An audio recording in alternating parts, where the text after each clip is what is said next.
I am so glad you're joining the podcast today because I have a guest here that you're really, really going to want to hear from.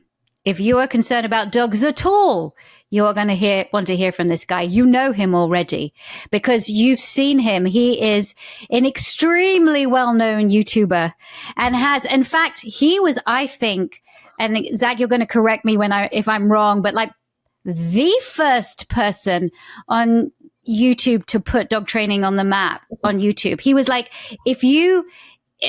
somebody came up to me the other day and she said, "Oh, you're a YouTuber." And I was like, "What? Me? I'm a YouTuber? Are you kidding?" That's only for like younger people, isn't it? But it's this guy who sort of truly, as his business is called, revolutionized dog training on screen. His name is, you know it, Zak George, and he is an American dog trainer, writer, and broadcast personality. But not only does he have an extremely successful YouTube show, plus all of the other social media platforms that he has, where he literally has millions and millions of followers. He has done a whole host of training shows, including Superfetch in 2009 on Animal Planet, and Who Let the Dogs Out, which is a show on the BBC. So you went over to the UK. Mm-hmm. And then you have, is it 5 books, Zach? 3. Excuse me, 2. They want me to write a third one. Okay. Because, then maybe it's because they've been translated into different languages. But that you've written these 2 great books, and you're continuing to give great information out there.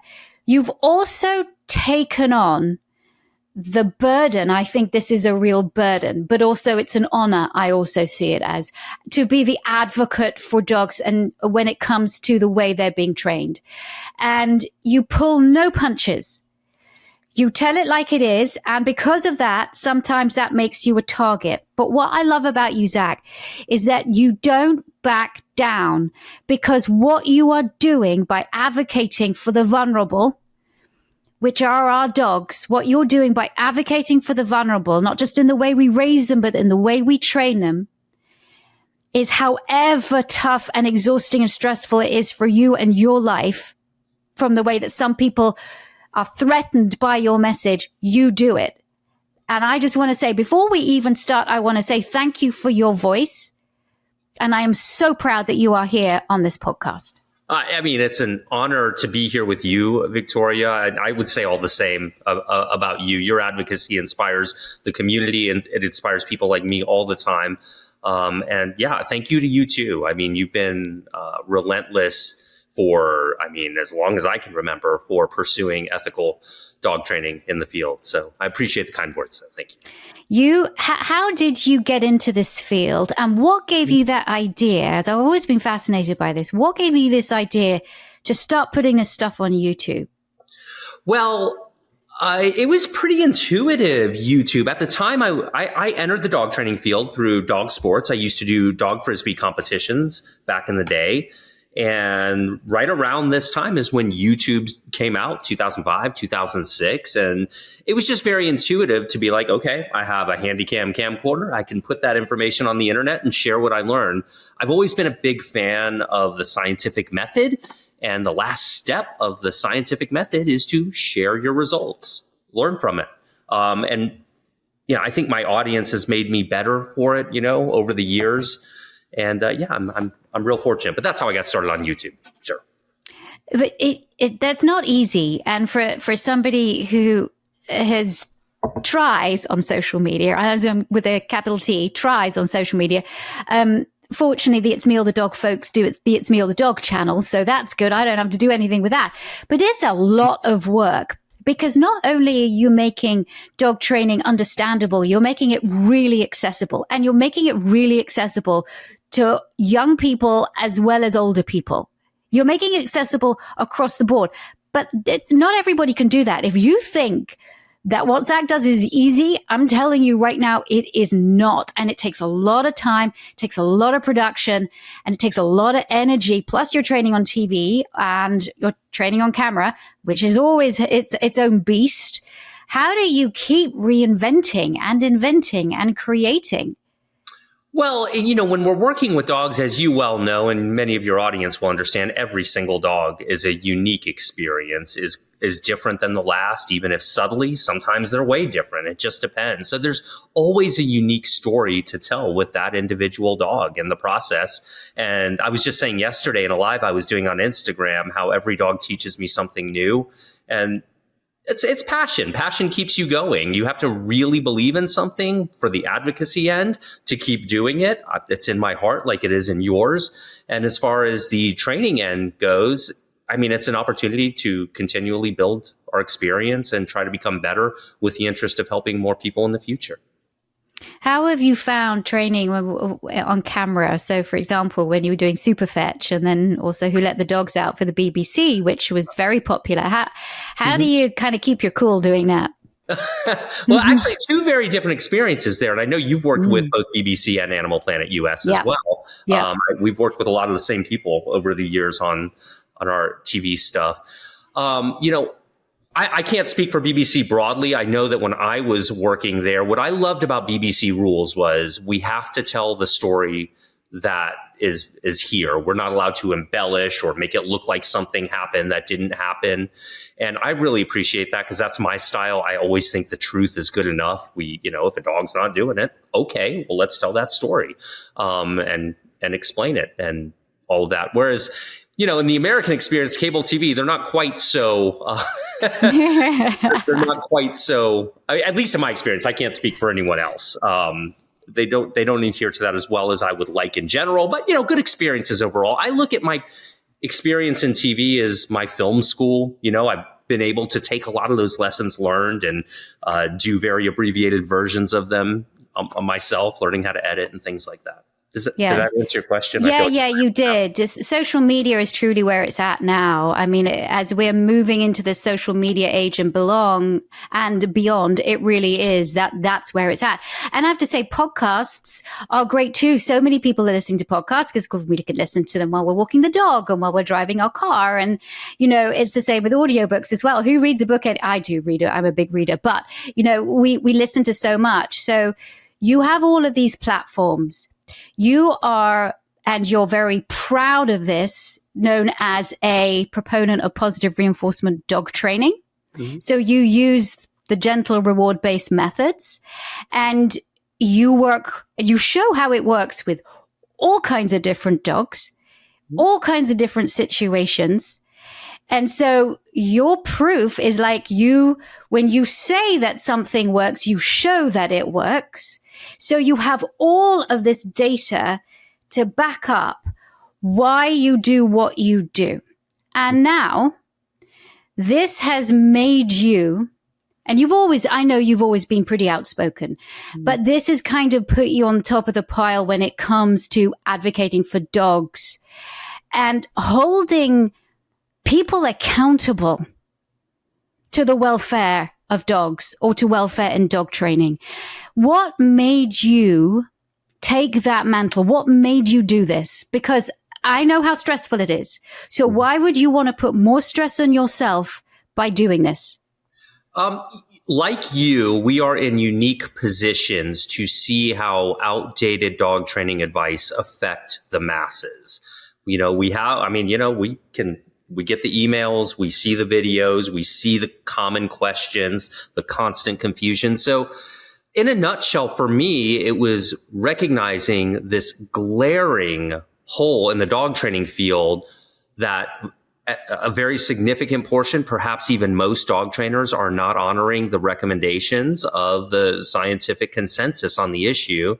In 2021, just for those that don't know, the American Veterinary Society of Animal Behavior updated their position statement, stating that aversive methods don't need to be used for behavior modification or in animal training, and that they have side effects, and those side effects are unnecessary because we have alternatives available. And when I see so many dog trainers, I put out a video when it happened, Bree and I did, and we put out a video when that happened, and just to see the immediate dismissal from the aversive dog training community, not taking it seriously, and that continues to this day.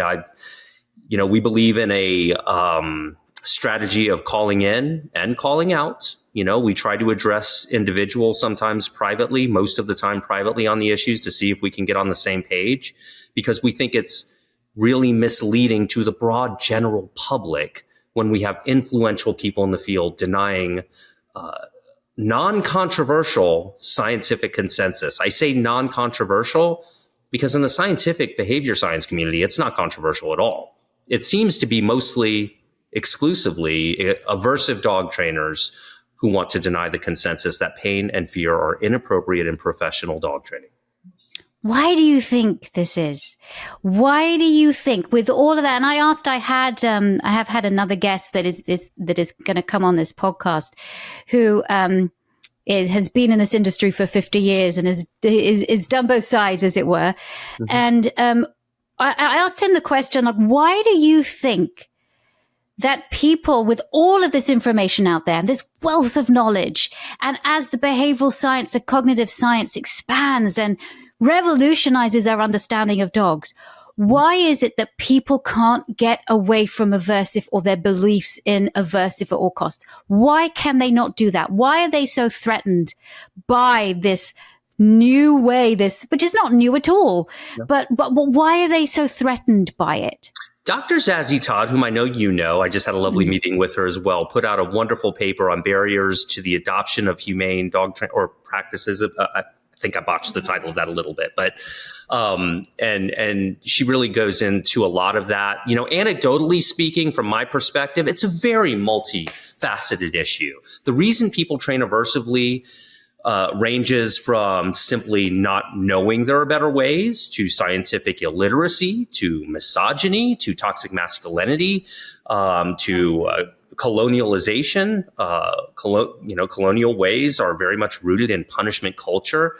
And, I think there are a lot of reasons that people reject the modern scientific consensus when it comes to ethical treatment of dogs by professionals. And let me be clear, our advocacy work, while I would love everyone to use positive reinforcement, we are laser focused, particularly on personalities in the field who cater their services to up and coming dog trainers, to existing dog trainers. And so we choose our battles, for lack of a better term, very carefully when it comes to that. But yes, multifaceted issue. I think there are many reasons. I do think there is a threat from the sort of the positive training industry, and I do think there is an attempt to try and stamp out and minimize what we do by saying stupid things like, oh, this only works, or positive only works on small dogs and puppies and issues that are just like not like things like aggression and stuff like that. Mm-hmm. That actually, you need to have aversive trainers or for example, if you want to rescue a dog and you've got a dog that's showing aggressive response, the only way that dog is going to be saved is by an aversive trainer. They say things like that. And mm-hmm. you can say till you're blue in the face and tell them that actually no, because here's the reality of it. Let me show you how it's done. But they don't want to learn, because they don't want to see, and they just keep repeating the same old tired argument. Yawn, but it's something that it's out there, like one of these dog training myths that all dogs want to be dominant. I mean, it's out there almost like it's the common lexicon of people. Now, it's out there just as is. It is. Positive trainers deal with the little dogs, and the tougher trainers deal with the tougher dogs. I mean, that's just what people think. That could not be further from the truth. Not only could it not further be from the truth, dogs who are suffering from issues with aggression, fear, anxiety, mistrust between a person and their dog are the last dogs that need aversive methods. Those side effects I just listed to you are very well accepted in behavior science. If a dog's suffering from aggression, the last thing we want to do is validate that aggression. This is according to the experts that I routinely talk with. And I'll be honest, that aggression isn't my specialty, though I have worked with more dogs than I can count who have a bite history. But yeah, it's a good point you bring up.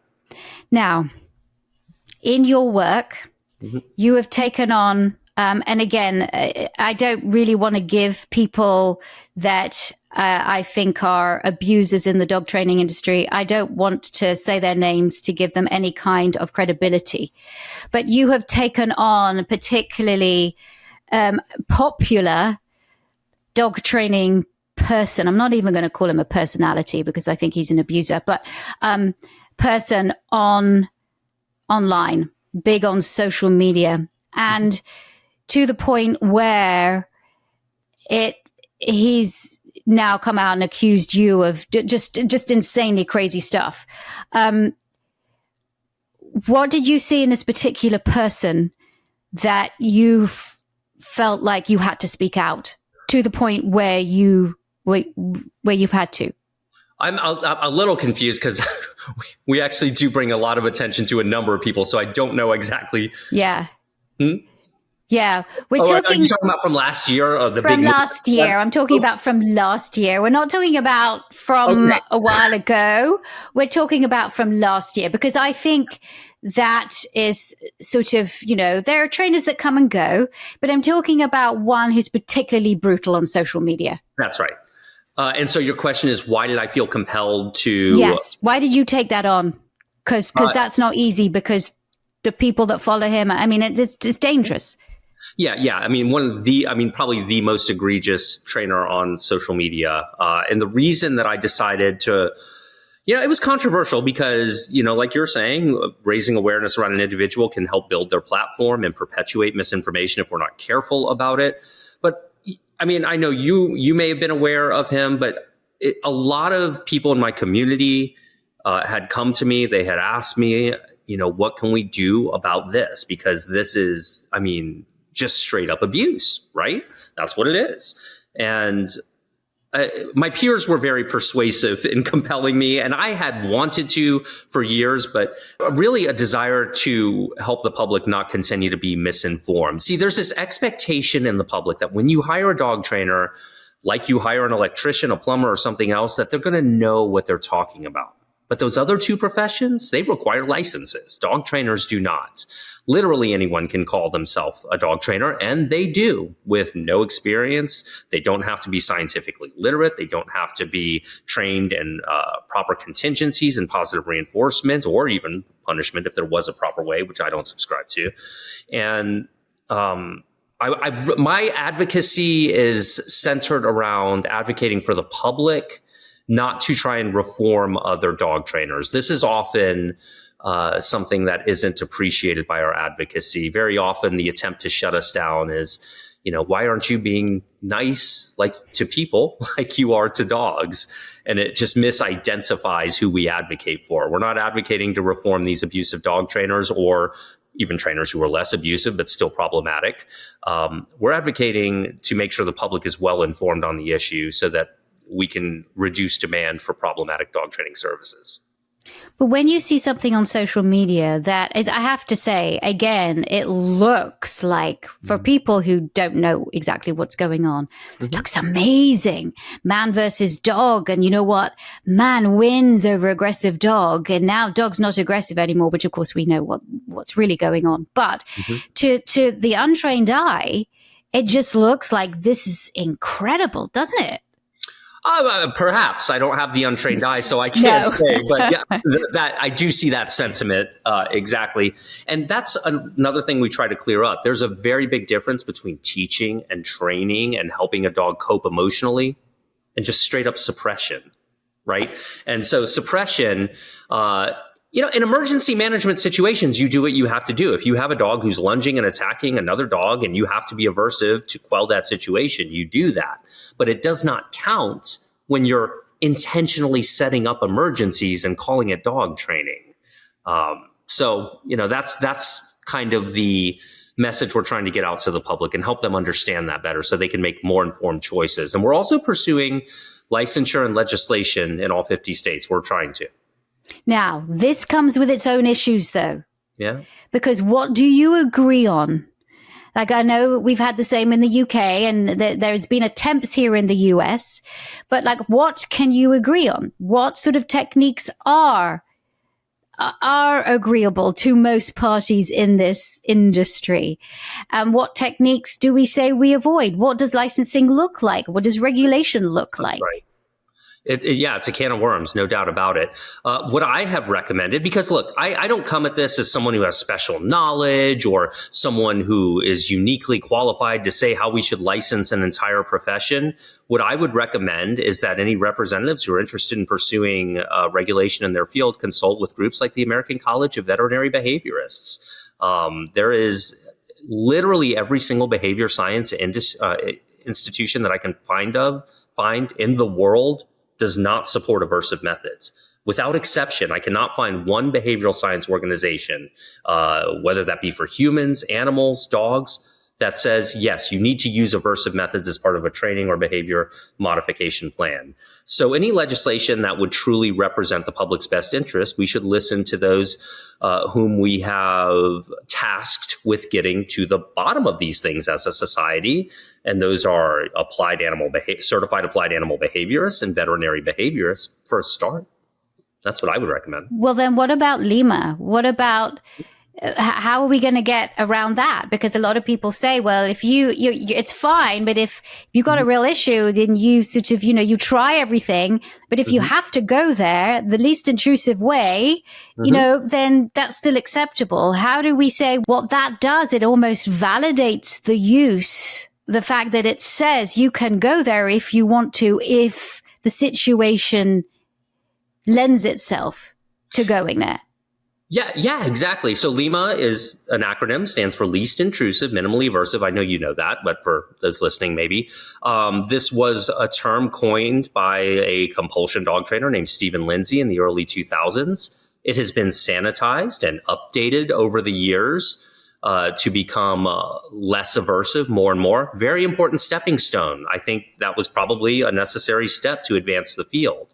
And in a pre-2021 consensus, where we were still a little unclear as to whether or not aversive methods were necessary from time to time in rare circumstances, we now know there's no evidence to support the use of aversive methods, fundamentally making LIMA, as it's traditionally been interpreted, inconsistent with scientific consensus and putting the dog training industry at odds with the most credentialed organizations in the world. And if we're going to go as far as to license dog trainers, I don't want to be in a field where my license is inconsistent with the American College of Veterinary Behaviorists, for example, among every other organization in the world that is relevant to our field. 100%. I agree with you there, Zach. This is a deep conversation, but it's a conversation that needs to be had. And I do want to pivot now to shock collars, because this is a thing that both you and I have fought against for a long time. And in recent weeks, there has been a conversation in maybe an attempt to get everybody to the table. So for people who listen to my podcast, they know that there's two different sides. I mean, that's generalizing it, but there's two different sides. There's the positive trainers on one side and the balanced trainers / aversive trainers on the other side. And there was this conversation in an attempt to get, could there be something, could we agree on some things in dog training? Could you have all these parties meet in the middle and come to some agreement? And while I think that was kind of maybe a noble desire, I don't think the ends justified the means, and that there were certain people that came into this conversation that were under no circumstances going to agree to anything, and didn't really want to have any idea about how they could perfect themselves or cross the aisle. But during this conversation, there was this well-known trainer who I know and very much appreciate his work, who was asked the question, should shock collars be regulated or banned? And he upset a lot of people, including myself, by saying that he believed in regulation, and that if certain people, like said shock collar trainer on the call, was using them, he'd be okay with that. But just, almost putting the blame on the general public that it's their use of them is not good and not the device itself. And thereby really, really disappointing a lot of us who follow that particular person. But also, I feel really doing a disservice to the positive training community and to dogs themselves. Mm-hmm. Then you come in and you say what you think about that. And then in a statement, you were labeled a firebrand. I read the statement. I took issue with that word because the firebrand, if you really look at it, has a lot of different connotations and a lot of them are not good. But you were labeled a firebrand. And what I couldn't get out of my head was, why should this man, who is advocating for the welfare and well-being of dogs and has put himself on the line for so long by speaking out against them, why is this man being attacked and called a firebrand? I took offense to that word, to that. I looked it up in the English dictionary because, I know what it meant in medieval England. I know kind of what it means now, a troublemaker. You're passionate about your cause, but it's not such a great word. It's quite a negative word. And I was so upset by this, that why should somebody who is calling for the welfare of dogs be labeled a firebrand? And then I guess, because I'm outspoken too, I'm also a firebrand. That was a lot. And I'm getting very passionate now, but it really, really upset me. What do you say to that? Yeah, your voice carries a lot of weight in the community. A lot of us know that, and we really appreciate you standing up and making that distinction. Because you're right. I often will joke that this is like an episode of The Twilight Zone or Black Mirror, where we're living in a world where it is controversial to say, hey, guys, there's no evidence that we need to use pain and fear when we're working with the public's dogs. Can we agree that at least pain and fear are off the table? And of course, here we are, with the name calling. I mean, that's typically how the responses will typically be name calling when you try and point that out. You know what I mean? Which is obvious evidence that we're making gains there. But you're right. Yeah, the term firebrand, I mean, it can mean different things to different people. But at the end of the day, why is this a controversy in the dog training field when it is not controversial in the animal behavior community, who has been looking at this issue for decades? That was I wrote a piece actually before that statement came out. I wrote a piece and we posted it online, and it was about that it's simple, right? It's simple. Either you're okay using fear and pain and intimidation, or you're not. Or purposeful discomfort, which is the phrase I use, or you're not. I mean, it's simple, right? But also that I came out also with another statement of like incrementalism in dog training it's important, right? When we are trying to change something, we can't just have it. We can't just click our fingers and that's it. It's done. So things are going to take time. But what this trainer was saying was that, diplomacy was important and being incremental was important. And, you're not going to get everything by breathing fire and all of this. But we've had 20 plus years of this. At least, yeah. And as I said, the dogs are sitting there going, what are you all doing? Mm-hmm. What are you all doing? Like, nothing has changed by just people going, we're just going to be diplomatic. That's right. After the diplomacy, okay, I'm all for diplomacy, but after that, somebody's got to flip that switch, don't they? Yeah. And I would even say that I believe in diplomacy, which is why when we do talk about this, while we may be firm like yourself, we certainly don't offer personal attacks. We certainly understand the diverse number of dogs and methods out there that can be used, all while omitting pain and fear. There are a million ways to train a dog that don't involve pain and fear. So, because, often we're accused of being too binary on the issue. I agree with you. It is something that has bothered me for a long time, but there is a certain, when you are advocating for dogs and for the better treatment of dogs, I think you have a real responsibility. And that's why you have stayed true. You've stayed true to your message and you've stayed true to what you do. And I think that definitely makes people sometimes feel uncomfortable. Mm-hmm. And because it's hard when you see that somebody that, you might not agree with is 100% genuine and very articulate and is calling you out and saying, no, this is not the way it's done. Pivoting again. Mm-hmm. When you teach people to teach their dogs, of course, you're saying that it has to be done, making it fun. Welfare and the well-being is really important. But you also, you can see it in your videos, you do a lot of play. You make this a fabulous experience for the dogs that you're working with, and therefore the people working with. And you see results. One of the things that people say about positive training is it takes time.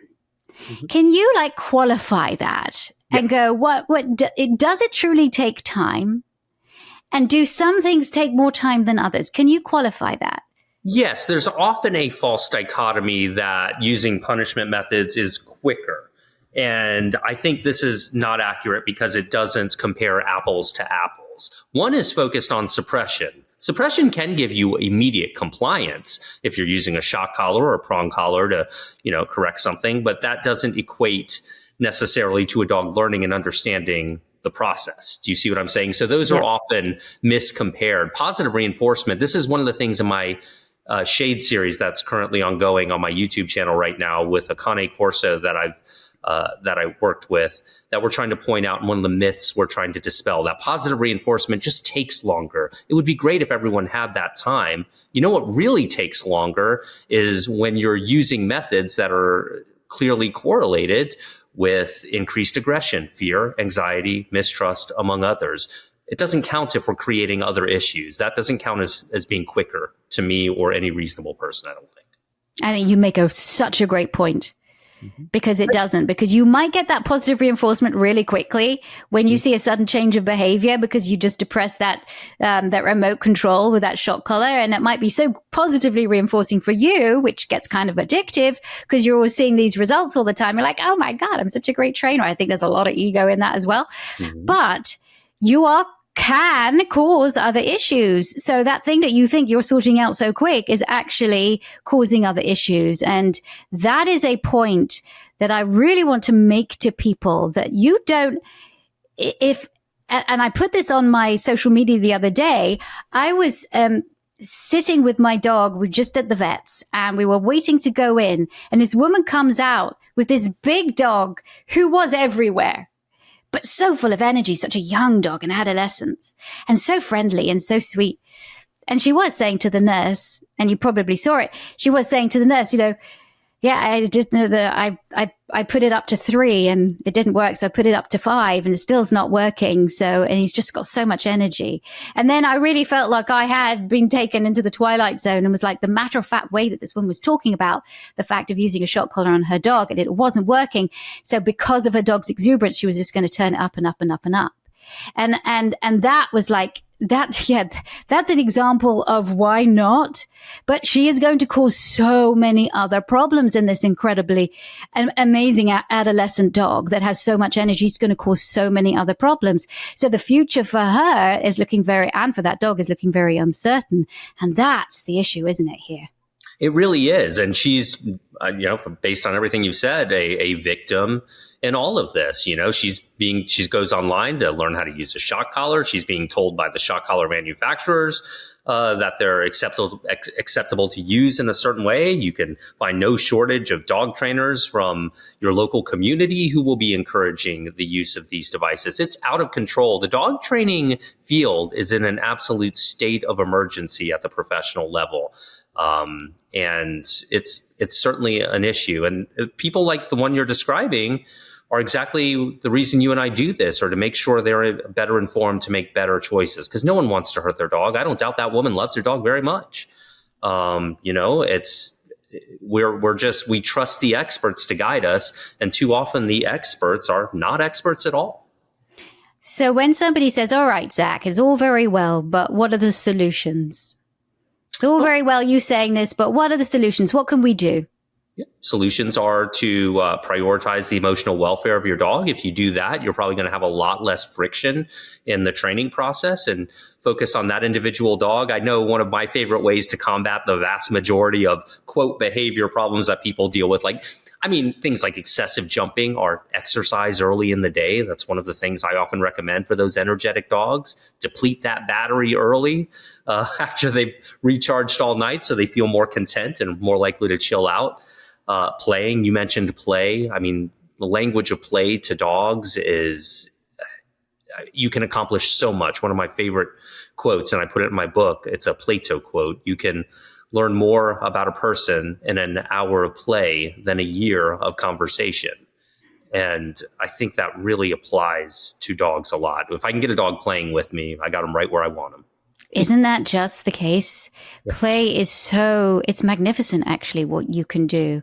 And that's one of the things that I always say for people who maybe their relationship is not so great, or there's start playing with your dog, whatever that looks like. I mean, that might not just be, it might be roughhousing with some, it might be throwing a ball with another, it might be interactive play, it might be passive play, it might be, but at least start that. And, that's why I think the power of positive training is so wonderful, because it does rely on play. It relies on having fun. It relies on making dogs feel good. And my God, if they've got some kind of anxiety issue or a fear issue, making them feel good and curious. And we know that dogs that are repressed, once they start to loosen up, they become unstuck, their world opens up, they become so much more curious, and curiosity breeds confidence.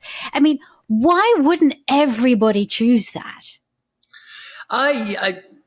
For a variety, I agree. I think when you put it that way, I think everyone would. And that's what we're trying to do. It depends on who gets to them first, because you'll have your alpha bros out there being like, you need to be dominant on this dog. They're trying to dominate you by getting on your couch, eating first, and running out of the door. So they just think you're weak. This is the standard of advice we often hear from the balanced dog training community. And to touch on your point too, because I know a lot of critics may point out, look, these balanced trainers, they use positive reinforcement all the time, but they just sometimes use these corrections. Like let's give it the best case there.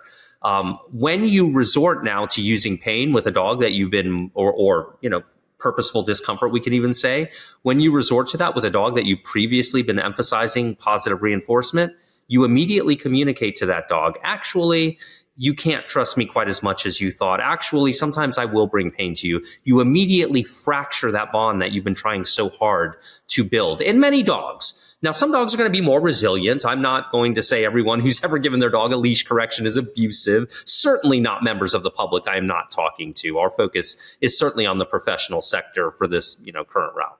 Yeah. 3 things, I'm putting you on the spot here. If you wanted dog lovers to know 3 things, what would they be? Focus on the bond with their dog from a training perspective. That's the first thing in my book that I write about. Focus on play. We've kind of talked about it. Focus on building a relationship with them. I mean, off the top of my head, I guess a lot of those are overlapping. Keep your expectations realistic is an important thing. Make sure that you're trying to connect with that dog. People too often prioritize the physical compliance of a dog and are not trained to prioritize the emotional welfare of that dog. And they go hand in hand. It's not like we're doing it because we're so soft, although I'm a little soft like that. But it actually aligns with the scientific consensus on how to do these things, coincidentally. If people want to know, if people want to know more about you, how would you describe yourself, right? How would you advocate for yourself? I always like to ask people, if you were to talk about yourself, what would you say? What do you want to bring to the world? I want people to feel more empowered and liberated to connect with their dogs in ways that are natural to them, that make their life better, that make the dog's life better. And, obviously we're on defense a lot by trying to combat misinformation. And so I really want people to know, because we live in a buyer beware economy here in America. The responsibility does fall on the consumer to do these things and research it, but they don't even know the question to ask yet. So empowering the public to understand this topic better is what I would like to accomplish. So in 5 years' time, where do you see the industry? That's a great question. It's hard to say whether or not regulation will come. or licensure will come, meaningful licensure that adheres to consensus. I mean, I think, we obviously have to clean up our own house in the dog training industry, which is what I'm focused on before, everything else. The answer is I don't know. I don't know if the appetite is there in the public to modernize this field. I don't know if the dog training community is ready to move on. I do think we'll be in a better position than we're in today, I hope, but not necessarily. Progress is not a given. It's not a given, but I think with people like you, Zak, I think there will be changes. And I just want to say to everybody out there that don't be afraid to use your voice and to speak up. You don't have to have a platform like Zak or I do in order to be able to make yourself heard. But I would say also caution with it, because when you do put your head above the parapet, there will be people that don't agree with you, and they might do it constructively. And hey, we always embrace constructive criticism, and we don't have to have everybody agreeing with us the whole time. But then there are going to be people out there that are either threatened by what you say or want to diminish what you say. And I would just say, just think of the dogs and keep advocating. Do it respectfully. And yes, this is where diplomacy does come in. Try not to go down that rabbit hole. I'll hold my hand up because sometimes I have gone down that rabbit hole. But I'm older now. I feel like I'm older and wiser, that I should not be doing that anymore. So, but I think our dogs need us. They need voices like Zak George. They need your voice. And, look what you've achieved in a relatively short time, Zak. I mean, I know that you've been doing this a long, long time too, but still what you've achieved is this revolution. And you have been a champion for dogs. You continue to be a champion for dogs. And I just want to say thank you. Now, if people are like, yes, I want to watch everything you've done, where do they go? Where is the best place where they can see everything that you're doing? So the majority of my polished dog training content lives on YouTube. Just, you can YouTube me, Zak George. And on Instagram, we prioritize more social activism over there regarding these issues and related issues. And we post bonus training. So if you want to get to know the real us, go on Instagram. If you're just focused on that dog training stuff, YouTube might be your best bet. Perfect. Thank you so much for joining me, Zak George. And I told you I had a great person today. As I do, I have such great guests that come on this podcast, but they are game changers in this industry. And thank you so much, Zak, for joining us. Thank you. Yeah, I really enjoyed it, and keep up the amazing work too. For everybody listening, I hope you take care of your dogs, and I will see you on another podcast.